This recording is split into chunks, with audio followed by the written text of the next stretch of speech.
Buenas noches, nosotros somos el grupo número 1. Vamos a estar hablando sobre el tema de soporte vital básico y avanzado. Ahora la siguiente, por favor.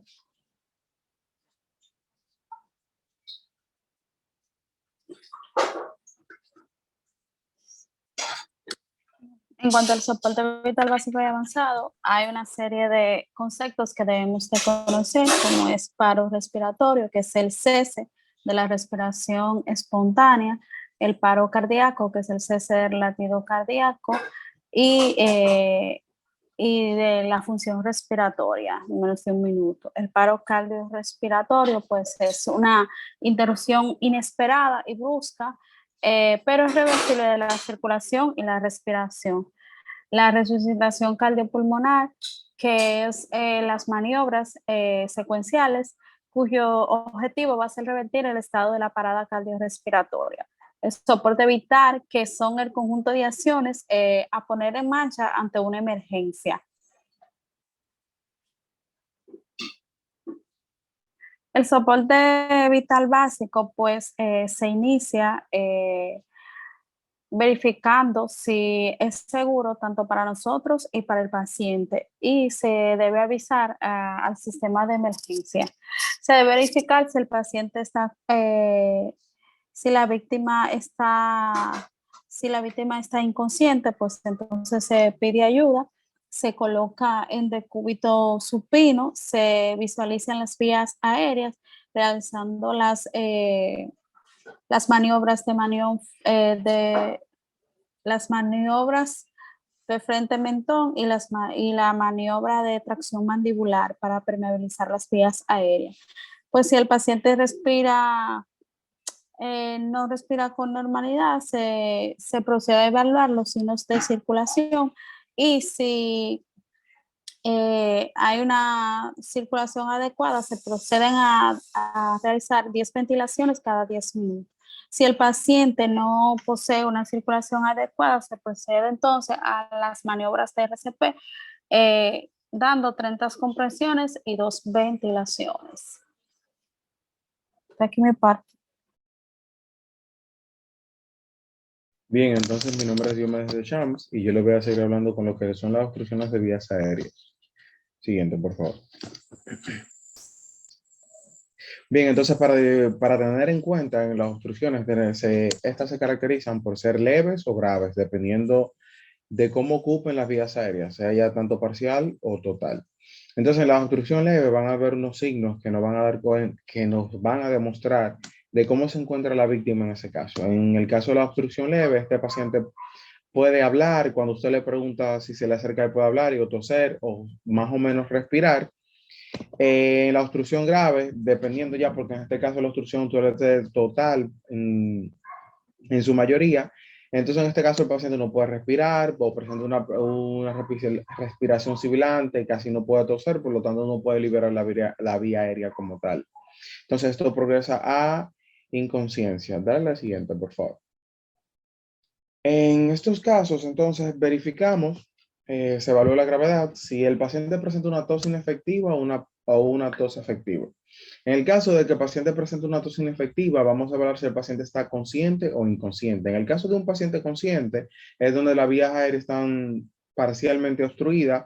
Aquí lo que se prosigue es agarrar, poner el paciente con el mentón en la mano, pecho en el antebrazo, y proceder a dar 5 golpes en la espalda de forma contundente para intentar sacar lo que obstruya. Si esto no sirve, es decir, si esta maniobra no sirve, pues bueno, nos colocamos atrás, buscamos el punto medio entre el apéndice sifoides y el ombligo, y pues comenzamos a presionar hacia arriba y hacia adentro, intentando con 5 compresiones. Ya en lactante se hace en el pecho, y en el caso de los niños mayores de 1 año se hacen en el abdomen.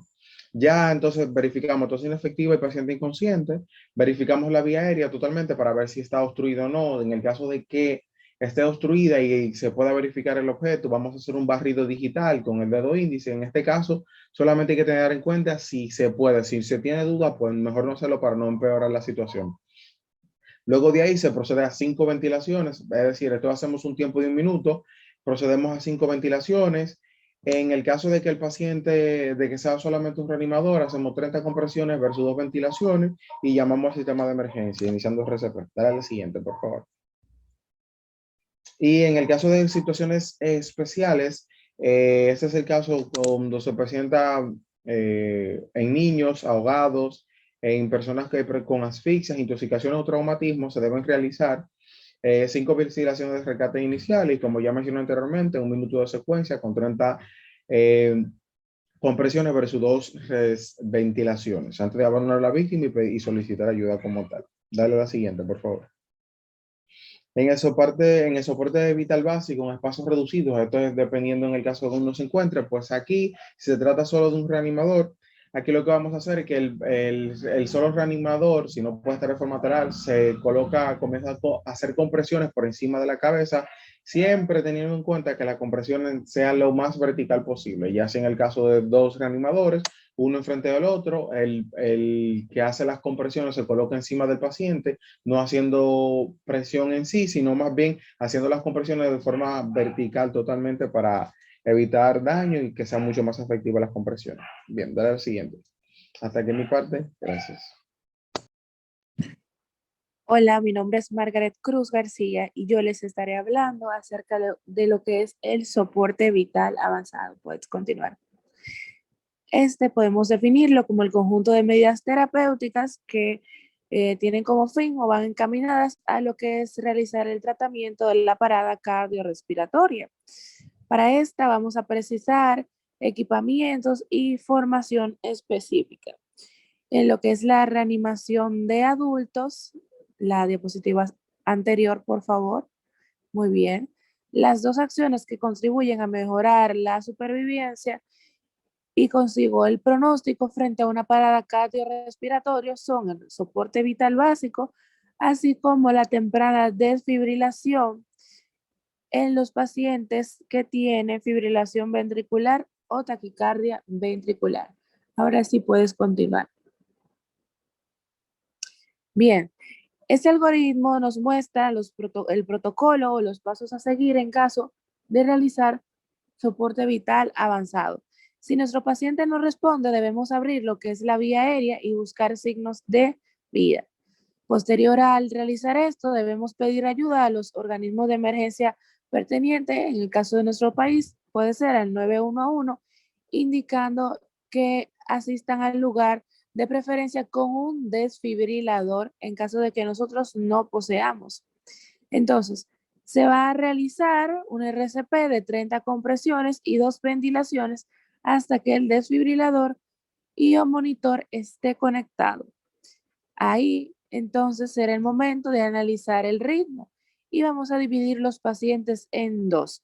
Los desfibrilables, que son aquellos que presentan fibrilación ventricular o taquicardia ventricular. A esto se realizará inicialmente lo que es un choque de 160 a 360, 150 a 360 joules bifásico o 360 joules monofásico. Entonces, inmediatamente se dé el primer choque, se debe de reiniciar el RCP durante 2 minutos. Entonces, antes de lo que es el tercer choque, debe de aplicársele la primera dosis de adrenalina y de amiodarona en lo que sería antes del cuarto choque. Y aquí entramos en una de las diferencias principales entre el soporte vital y el avanzado. Y es que en el soporte vital avanzado se auxilia para brindar soporte o una mejor supervivencia al paciente de lo que son fármacos. En este caso, la adrenalina, amiodarona o atropina.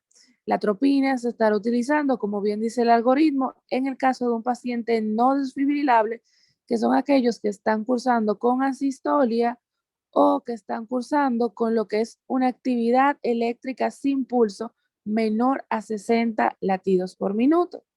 Aquí, luego de administrar la atropina, pues entonces inmediatamente se reiniciará lo que es el RCP durante 2 minutos. Al realizar el RCP en ambos pacientes, tanto el desfibrilable como el no desfibrilable, pues es importante tener en cuenta algunas cosas. como es corregir las causas reversibles, verificar la posición y el contacto de los electrodos del desfibrilador. También debemos de conseguir una vía intravenosa en el paciente, así como la vía aérea permeable y suministrar al mismo oxígeno en caso de ser necesario. Entonces, debemos también de dar compresiones ininterrumpidas cuando se aísle la vía aérea y dar adrenalina cada 3 a 5 minutos. Entre las causas reversibles están la hipoxia, hipovolemia, hipercalcemia metabólica, hipotermia, neumotórax, atención, taponamiento cardíaco, tóxicos y también lo que es la trombosis coronaria pulmonar. A continuación, mi compañero les estará hablando sobre los ritmos y cese de reanimación. Bueno, mi nombre es John Baez. Para darle continuidad al tema, puedo decir que nos podemos encontrar con dos situaciones, que es la presencia del ritmo no desfibrilable o la presencia de un ritmo desfibrilable. En la fibrilación ventricular, entonces vamos a tener que va a estar caracterizada por la aparición en el monitor de una serie de ondulaciones consecutivas, irregulares, de magnitud variable o con ritmo totalmente irregular, o ausencia de la onda P o QRS y sin pulso. Aunque en la primera se restaure un ritmo que ocasione circulación, es muy difícil que en estas condiciones conseguir palpar el pulso, por lo que no se justifica el retraso en realizar esta palpación, sabiendo que se puede comprometer el miocardio dañado si no se, si no se ha establecido un ritmo compatible con la circulación. Aún el caso de existir la circulación, las compresiones torácicas y ventriculares no aumentan lo que es la frecuencia ventricular, y es imprescindible entonces iniciar las compresiones torácicas tan pronto como sea posible después del choque. Ya continuaremos con el RCP durante 2 minutos y haremos una breve pausa para valorar lo que es el monitor. Entonces, daremos un segundo choque de 360 Hz en energía monofísica y reanudaremos rápidamente el RCP hasta complementar nuevamente 2 minutos y de inmediato comprobaremos el ritmo en el monitor. Administraremos 1 miligramo de adrenalina por vía intravenosa y daremos inmediatamente el tercer choque. Y reanudaremos la continuación del RCP, ya sea con una droga de choque RCP durante 2 minutos para valorar lo que es la secuencia en el monitor.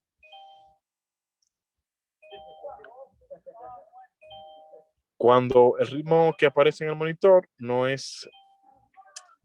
sea desfibrilable, de manera organizada aparece durante un periodo de RCP y se interrumpen las compresiones torácicas, solo si el paciente presenta signos de vida, movimiento de reaparición, tos y ante la duda de la presencia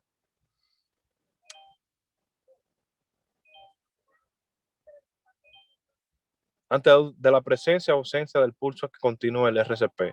Con los signos de vida se inician los cuidados que ya anteriormente han estado establecidos. Si el monitor aparece en fin, que proceda como cuando se monitoriza el ritmo no desfibrilable o se explica a continuación. Se va a administrar, como dije anteriormente, una adrenalina de 3 a 5 minutos y hasta que existe por lo menos signos compatibles con lo que es la vida. Si el monitor no existe o un ritmo organizado, se palpa el pulso y se presenta y se inicia lo que es los cuidados suscritos. Si no existe el pulso palpable, entonces se debe continuar con la resucitación la resucitación de 30 compresiones torácicas y 2 ventilaciones. Entonces, en el RCP versus la desfibrilación como tratamiento inicial, el personal de la emergencia debe dar 2 minutos de reanimación, como dije anteriormente, 30 compresiones, 2 ventilaciones, ante la desfibrilación del paciente en un colapso prolongado mayor de 5 minutos y en cualquier parada no presenciada. Entonces, en el caso de los reanimadores, son los primeros responsables utilizando un DESA que deben descargar tan pronto se dispongan el desfibrilador. Entonces, en ese caso, la importancia radica dar las compresiones torácicas durante el mayor tiempo y con menor número de interrupciones, parando solo para analizar el ritmo y para desfibrilar, reanudando el mensaje tan pronto sea posible. En el RCP, entonces, se debe corregir la causa reversible, ver la posición del contacto de los electrodos, conseguir asegurar la vía aérea y administrar oxígeno, dar compresiones ininterrumpidas cuando se aísle la vía aérea, dar adrenalina, como dije anteriormente, valga la redundancia, durante 3 a 5 minutos y valorar la administración de la amiodarona, atropina y magnesio. Esto implica monitorización estable de los electrodos adhesivos, aplicación de 30 compresiones torácicas alternada con 2 ventilaciones, ventilación con mascarilla facial conectada a bolsa auto hinchable y asegurar sobre todo la vía aérea. En la administración de fármacos, entonces la adrenalina se va a la evidencia científica, es insuficiente para aconsejar lo que es o no el uso de la droga de forma rutinaria. Entonces, de las drogas arrítmicas, tomando como referencia el consenso de expertos que administran 30 miligramos de aminodarona por vía intravenosa. Entonces, los ritmos no desfibrilables, aquí incluiríamos lo que es la actividad electrolítica sin pulso y que esta se caracteriza por la aparición del monitor de una línea continua de ondas P aisladas y la actividad eléctrica sin pulso que aparece en aquellos pacientes que solo persisten las contracciones mecánicas del corazón, pero no son capaces de originar la presión sanguínea. Entonces, aparece un ritmo organizado que intentará palpar el pulso. Si no existe o se duda de la continuidad, se va a dar lo que es la reanimación. Si existe un pulso palpable, entonces se inicia los cuidados pre-resucitación. Si existen signos de vida como movimientos, tos y respiraciones, entonces durante este periodo de mensaje se va a reevaluar lo que es el ritmo para palpar el pulso. Cuando al diagnosticar existan lo que son las ondas P y se puede utilizar lo que es los marcapasos transcutáneos.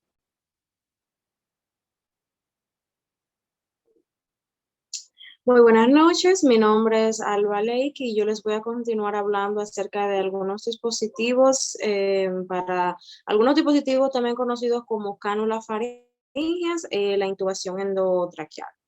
Tenemos que las cánulas faringeas son tubos rígidos o semirrígidos que se introducen en la vía aérea superior a través de la boca o de la nariz. La siguiente, por favor. Aquí podemos ver el tipo de cada uno. A nuestro lado izquierdo veremos que estas son las nasofaringeas y al lado derecho veremos que son las orofaringeas. Estas ayudan a mantener la apertura de la vía aérea ya que sostienen la base de la lengua hacia adelante, evitando que se caiga hacia la pared posterior de la faringe y de esta manera mantenga la permeabilidad. facilitan la aspiración de secreciones de boca y garganta. Deben colocarse solo en pacientes que están inconscientes, ya que pueden provocar laringoespasmo o vómitos en personas que conservan intactos sus reflejos de la vía aérea superior. Sería el tusígeno y el nauseoso. Y es conveniente colocar una cánula siempre que se ventile con mascarilla conectada a una bolsa autohinchable para facilitar la ventilación. Vemos que dentro de los pasos para elegir la cánula idónea para nuestro paciente va a estar elegir el tamaño correcto. Veremos que van desde 1 hasta 5 con una longitud de 6 a 10 centímetros y luego tenemos unas series que son de 3 números especiales más pequeños para recién nacidos y prematuros. Luego de elegir el tamaño, recordamos que la longitud de la cánula elegida será igual a la distancia entre la comisura bucal y el inicio del pabellón auricular. Y en un niño será la distancia entre el incisivo y el ángulo de la mandíbula. Luego está la técnica de inserción, que es cuando abrimos la boca del paciente, limpiamos la boca y faringe de secreciones, sangre o vómito, cualquier otro fluido, y comprobamos que no hayan cuerpos extraños que puedan empujar hacia adentro. Mantenemos la cabeza en hiperextensión, deslizamos el paladar duro y cuando la cánula se acerque a la pared posterior de la faringe, la rotamos 180 grados mientras se sigue avanzando hasta hacer tope con la pared posterior o con los incisivos. Vemos que puede traer algunas complicaciones, como todo tiene sus beneficios y complicaciones. Veremos que una cánula larga, es decir, si la escogemos del tamaño incorrecto, puede comprimir la epiglotis contra la entrada de la laringe, también puede empujar la lengua contra la pared posterior de la faringe, contribuyendo a la obstrucción, que en sí es lo que tratamos de evitar. Una incorrecta introducción también puede empujar la lengua hacia atrás y provocar obstrucción. También evitar una inserción forzosa. Aparte de elegir la longitud correcta, sería evitar la inserción forzosa. La siguiente, por favor. Continuamos hablando de lo que es la intubación endotraqueal. Aquí traigo una imagen a colación de los equipos que se utilizan en el proceso. Y esto lo que nos ayuda a mantener permeable la vía aérea, facilitando la ventilación artificial, aísla y protege la vía aérea de la aspiración de contenidos gástricos y permite la aspiración efectiva de la tráquea. Vemos que para su colocación mantenemos la ventilación y oxígeno artificial en el paciente. Luego verificamos la luz del laringoscopio y compruebe que el manguito que seleccionamos, lubricamos bien el tubo, colocamos el paciente adecuadamente y alineando los ejes traqueofaríngeo y de la boca, lo flexionamos el cuello ligeramente, hiperextendemos moderadamente la cabeza y se eleva ligeramente el occipucio. Se suspende la ventilación para iniciar la intubación. No olvidemos que no se debe tardar más de 30 segundos. Si no se logra, se suspende la maniobra. Ventilamos al paciente y volvemos a tratar. Luego de que iniciamos nuevamente la intubación, sujetamos el mango del laringoscopio con la mano izquierda. Con la mano derecha mantenemos en hiperextensión la cabeza, desplazando la frente hacia atrás. Después que visualizamos progresivamente lengua, úvula, faringe, epiglotis y aritenoides, se coloca la punta de la pala curva del laringoscopio en la vallécula. Si se logró intubar, se ventilará con balón válvula y se auscultará ambos emitoras y el epigastro para comprobar que la ventilación es adecuada y simétrica y descartar ruidos gástricos.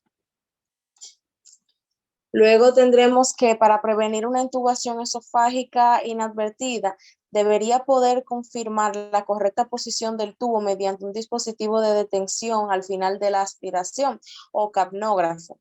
Además de los métodos clínicos, como ya sabemos, la auscultación pulmonar y abdominal y la expansión torácica. Ya luego continuamos con la ventilación artificial mientras se coloca una cánula orofaringe adecuada. Y hasta aquí mi parte.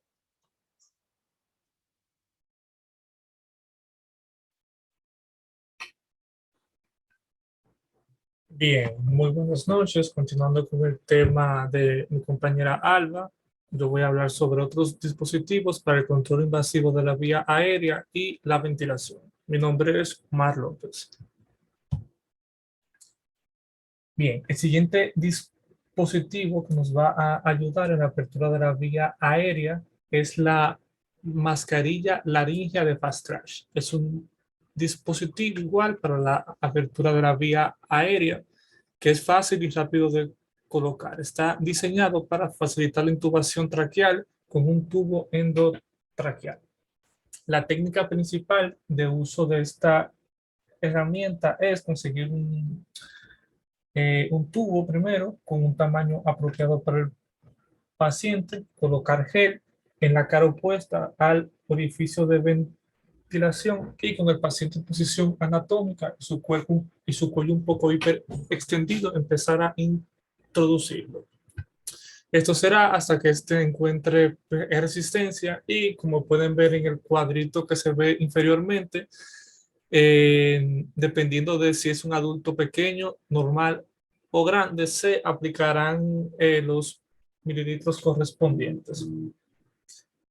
Este tipo de técnicas está indicada principalmente en pacientes con una obstrucción grave de la vía aérea superior o en pacientes inconscientes que no pueden resolverse con otros métodos. También se utiliza como último recurso en pacientes asfícticos cuando es imprescindible para mantener una ventilación adecuada.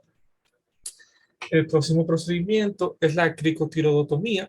Este es un tratamiento de emergencia que hemos visto principalmente en películas que consiste en la realización de una incisión a través de la piel y la membrana de cricotiroidea para asegurar la vía aérea de un paciente.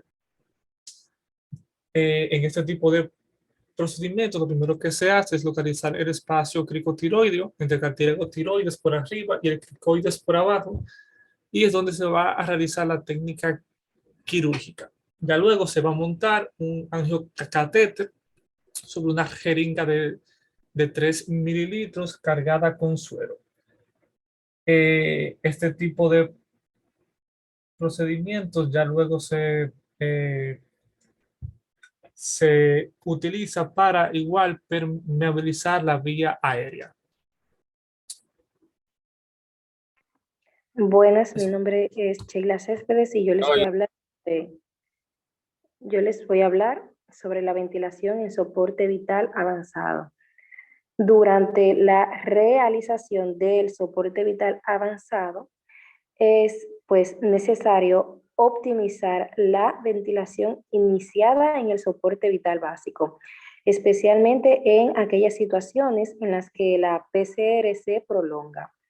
Esta necesidad se deriva por una parte de la baja concentración de oxígeno suministrada por el aire expirado, un 16-18%, y de la falta de control sobre el volumen minuto. Y por otra parte del descenso del gasto cardíaco, ya que con el masaje cardíaco externo conseguimos aproximadamente un 20% del gasto cardíaco normal, lo que conlleva esto a un déficit importante en el transporte de oxígeno. Bien, siguiente por favor. Vamos a ver que tenemos acá la oxigenoterapia, mascarillas faciales, resucitadores manuales y los respiradores mecánicos. En la oxigenoterapia, el objetivo de este es conseguir una saturación de oxígeno que sea mayor de 90%. Para ello se administrará lo más precozmente posible oxígeno suplementario a una concentración lo más cercana posible al 100%. En las mascarillas faciales, siguiente por favor. Este es un dispositivo que permite la ventilación boca mascarilla con aire expirado.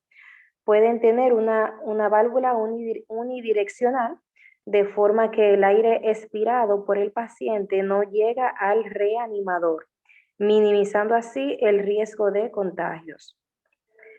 Vamos a tener también los resucitadores manuales. Estos son dispositivos manuales que constan de bolsa y mascarilla. Poseen una válvula unidireccional para evitar la reinhalación de aire expirado por el paciente. Presentan una conexión universal para mascarilla o tubo endotraqueal y otra para oxígeno. Y por último, tenemos los respiradores mecánicos.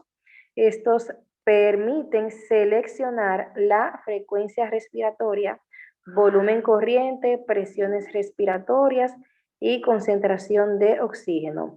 Estos precisan una fuente de oxígeno para su funcionamiento, que puede ser una bombona de oxígeno portátil, lo que los hace muy útiles para el traslado de pacientes. Los dejo con mi compañera. Buenas, mi nombre es Isbeli Fajardo y yo les voy a finalizar hablando acerca de lo que son las vías de administración y los fármacos. Daré a la siguiente.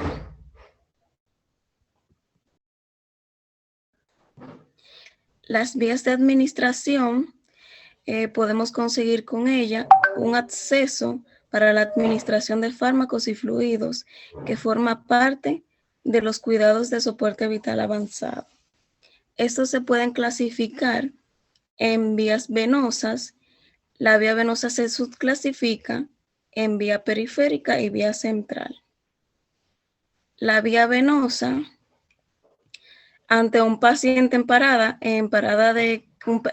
cardíaca, sin vía canalizada, la de elección es por una vena supradiafragmática. En la vía periférica, esta es una técnica de elección más segura y más rápida para obtener. Tiene la ventaja de no inferir con el resto de la maniobra de RCP. En cambio, en la vía central no es muy recomendable en el primer momento por presentar dificultades técnicas. Esta también puede presentar dificultades durante la maniobra de RCP. Puede continuar. No, dale a la anterior. También tenemos la vía intravenosa, que esta vía es una excelente alternativa a la vía intravenosa. También, por último, tenemos la vía endotraqueal, que es un acceso alternativo para la administración de algunos fármacos útiles para el RCP en los pacientes intubados que no disponen de acceso venoso o intraóseo. Puede continuar.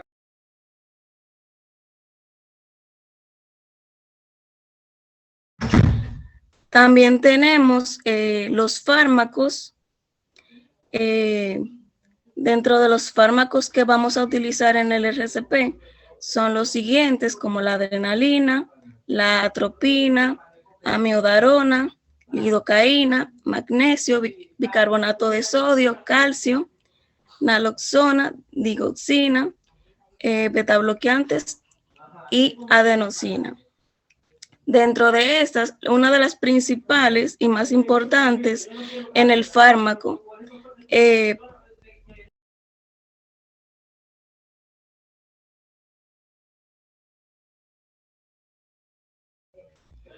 la adrenalina es el primer fármaco que se debe utilizar durante el RCP. Se recomienda la administración de la adrenalina en los algoritmos de ritmos desfibrilables ante la tercera desfibrilación y en los ritmos no desfibrilables lo antes posible. Muchas gracias.